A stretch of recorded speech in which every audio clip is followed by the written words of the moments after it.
With a nice big round of applause to welcome our handlers and tigers onto the island.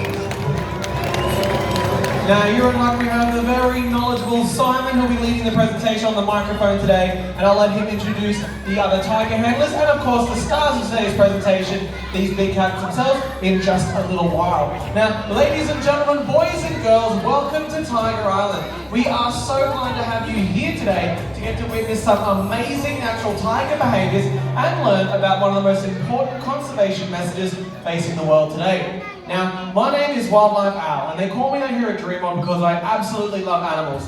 Now, who else out there loves animals? Put your hand in the air and make some noise! Yay, there's heaps of you! Fantastic! The animal kingdom really needs people like you to help care for the endangered animals and ensure their survival, especially these beautiful creatures behind me. But that's enough from me. Let's throw it over to Simon on the island. All yours, Simon. Thank you very much, Wildlife Al. Welcome to Tiger Island, folks. Yes, as you can see, two of our beautiful tigers out here, and I will introduce you to them very shortly.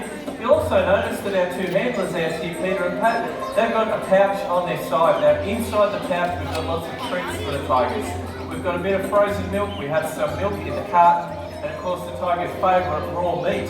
Now, these rewards are great, but it doesn't actually guarantee anything. In fact, sometimes our tigers can lack a bit of motivation. And that's where we need your help. So if you do see something out here that you enjoy or you think's a bit spectacular, make sure you let the tigers know. With lots of clapping, screaming and cheering, and hopefully we'll get a good result from that. Now I'll introduce you to these two young tigers right now, and they are only 2 years old. Over here with Pat we have Jarvie, and Jarvie is slightly older than Khan, and Khan's over there with Peter. So both Jarvie and Khan were born right here, and Khan is in fact the younger uncle of Jarvie just here. So there you have it, folks. How about we give these two tigers a big round of applause, and we'll get started. Alright, so now the first behaviour, a nice simple one. We use the milk as the reward for this one, and it's what we call a sit-up behaviour. It's one that a tiger would use when accessing out-of-reach scent marking. And how about we give Jarvie a big round of applause. We wait for Khan to move into position. Now a tiger would naturally use this behaviour when they're cruising through territory and investigating smells that other tigers would leave behind. Those smells that are left behind indicate the tiger's territory. Now as they're in the wild, a tiger is solitary, so they don't see each other very often, and when they do see each other it can be very confrontational, very aggressive. So the best way to avoid confrontation for a young tiger like these guys is for them to pay attention as they're patrolling territory. If they check out the very fresh scent, then maybe they need to change directions, go the other way to avoid confrontation. Sometimes though, those scent markings are going to be left a little bit higher up the tree. So a tiger might need to stand up tall against the trunk of a tree to investigate the scent or to drag their claws down the trees. Now they do this to mark their territory. The scratches they leave in the trees are something that other tigers would recognise. And also, the physical scar of the tree, inside that there'll be small particles of scent that the tiger has left behind. They've got little scent glands between their toes. And also for a tiger, it's a great way to keep their claws in good condition, because when they scratch the trees, it helps the outer sheath of the claw peel off.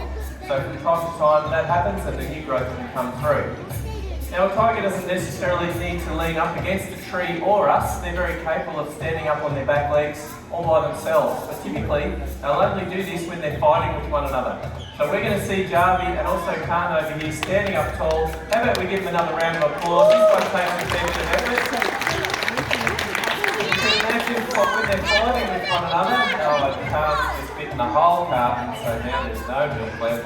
Khan has a very bad habit of trying to bite the carton. We're not big fans of you doing that, because not only does the milk go everywhere, our fingers are wrapped around that carton. And if he's trying to bite that carton, well, you never know what might happen to our fingers. So you can see Jarvie's still doing a very good job there. As I said, we don't like them fighting with one another because they can inflict serious damage. They do a lot of damage with their claws, but they also do a lot of damage with their teeth. And we're going to give you a little bit of a look at their teeth, although I don't know how Peter's going to go. He doesn't have a lot of milk left. But in my hand we've got a plastic replica of a canine tooth of a tiger. As I said, this one's plastic, but you can see the real deal there, particularly with Jarvie. He's still showing them off pretty well. You'll notice that they are very large, and behind them there's a naturally formed gap. So that gap enables them to bite to the gum line, and that way obviously their prey can't escape. Their back teeth are quite different to ours. If you've got a cat or a dog at home and you've ever had a look at their teeth, those back teeth are more designed like scissors. They pass very closely past one another because they have no sideways movement of their jaw. The jaw only moves up and down. That gives it its strength, but it doesn't mean that they technically don't chew their food like we do. And on that note, folks, how about we finish off with another round of applause? We'll hand it back over to you, Wildlife Val. Great stuff there, Simon, thank you.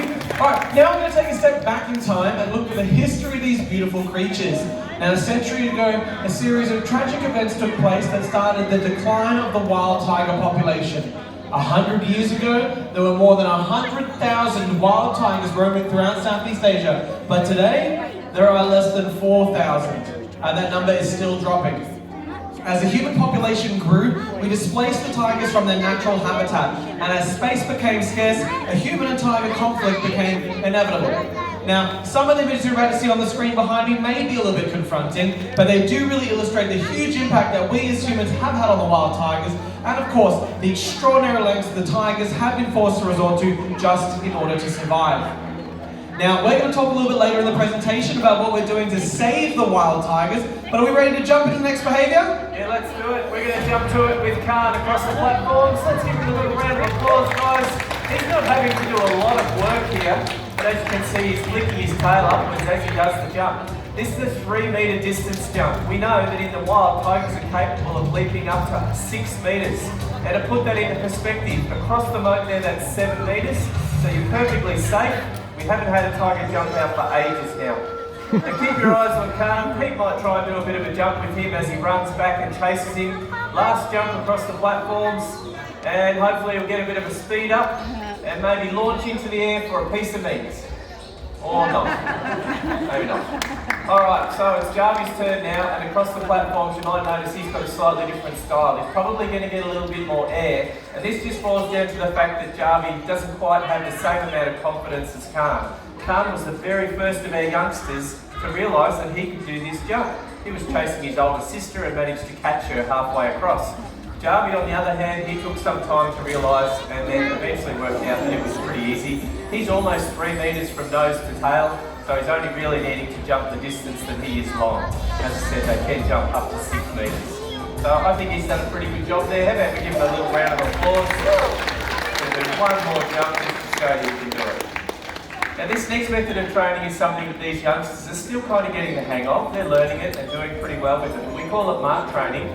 You're just going to see the handlers throw the board onto the ground, and the tigers will, hopefully, go and stand with their feet firmly planted on that board. Now this gives us the ability to get nice and close to the tigers whilst they're awake and alert, but when they're also willing to stand still to allow us to maybe do some routine husbandry procedures. So simple things like taking a tiger's temperature, giving them their yearly vaccinations, or maybe taking their blood sample. We've even been able to do ultrasounds and x-rays on tigers again whilst they're awake and alert using this method of training. So it's hugely beneficial for us to be able to do that. And on top of that, you can see the tigers moving from point A to point B with just hand cues or verbal commands. So we've used this method of training a few times over the years to have different tigers involved in media work. Getting involved in the media work is one of the other ways that we have to try and raise money and also raise extra funding for tiger conservation. So you can see up here behind me a bit of footage from Kerinci Seblat National Park. It's the largest national park over in Sumatra. Now unfortunately there is certainly still evidence of illegal logging and poaching.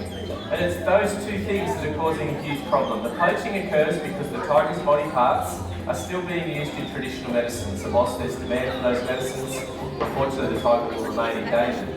Now on top of that, I've mentioned that also the habitat destruction is causing a huge problem. It puts a lot of pressure on those existing tigers that are still out there. They've got fewer and fewer places to live and to hunt, so it's incredibly difficult for them. So by supporting these anti-poaching controls, we can hopefully make sure that there is a future for tigers out there. And if you'd like to help us out, folks, we do have a couple of donation boxes out there.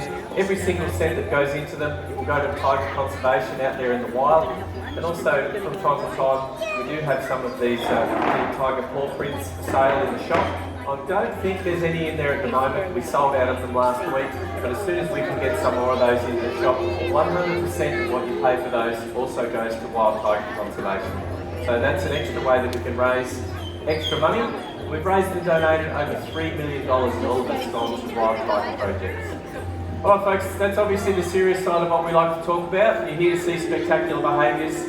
We like to leave the best till last. So let me hear, in a big loud voice, who would like to see a tiger climb a tree? Excellent. Well, Khan over here is a very good tree climber. He's very motivated, although he does weigh 150 kilos. So he's a very heavy tiger. But in the wild, he might need to climb the tree to maybe catch a primate or a bird that's not paying attention. Or something more likely is a kill that's been left behind by a leopard. And the leopards will drag their prey up the tree to keep it away from young tigers like this guy.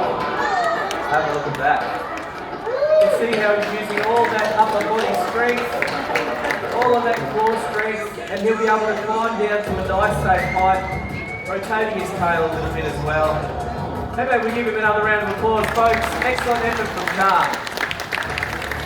Alrighty guys, now what we're going to see here is a little bit of an underwater dive from Jarvie. Hopefully he's keen to go after that chicken drumstick.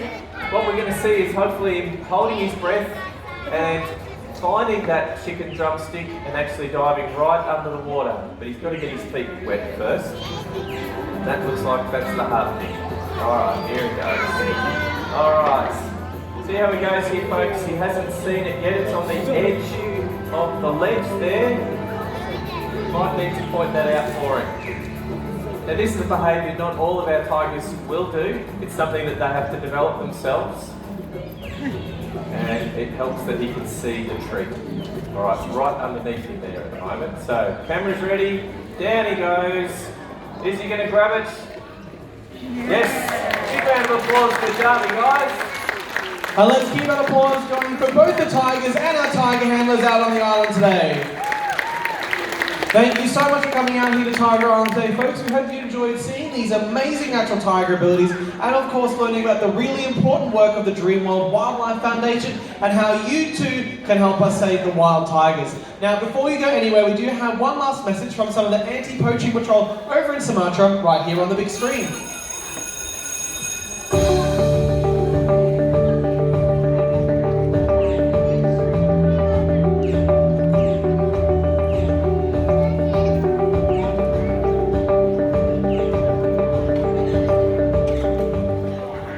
Terima kasih atas bantuan dalam pelestarian harimau Sumatera. Thanks very much for joining us, folks. Thank you, Wildlife Al. Thanks, Keep your eyes on Garvey, guys. No, it's Khan. There he goes. And I think Garvey's going to do a bit of a jump too. Exiting the venue. Thank you for your patience and cooperation during this time. There he goes. Keep your eyes on Garvey. Over the top. Thanks again, folks. Enjoy the rest of your day. Feel free to hang around and take some photos of these youngsters. They'll probably do a few more jumps into the pool as well.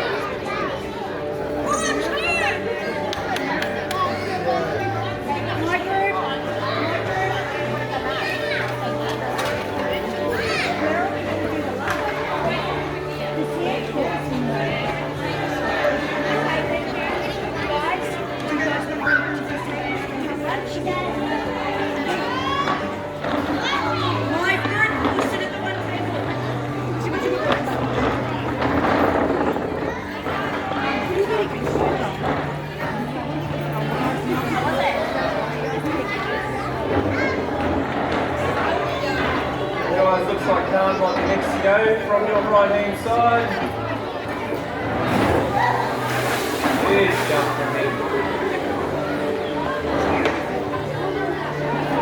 So we might put a little bit too much water in the pool this morning.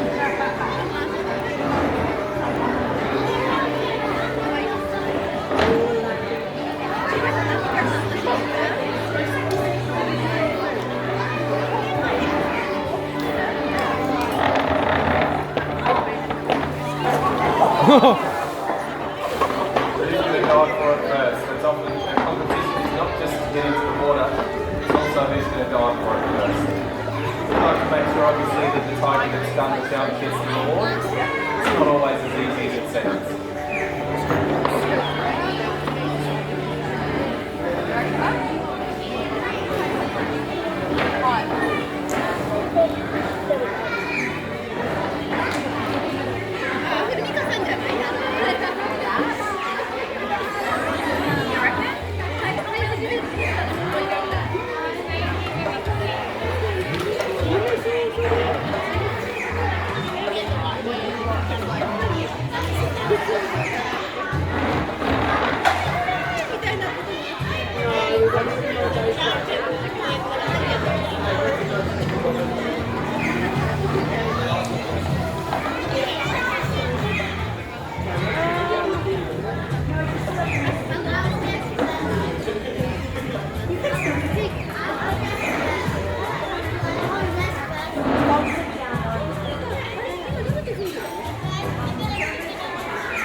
here, folks. You may actually do a bit of a leap into the air off the front of the pool.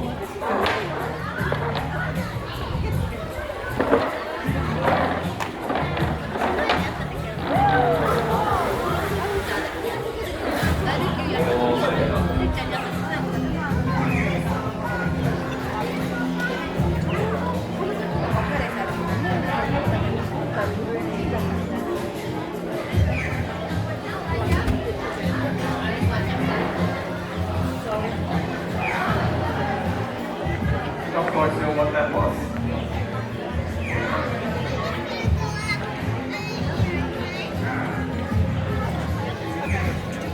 Shortly we'll be heading off, folks. We're going to leave these two boys out here. We'll probably bring our other 2-year-old out as well. Just hang out. And we'll do a few other tidy movements and changes around that, but we'll be back out here to spend some time with our tigers again this afternoon. Take a photo,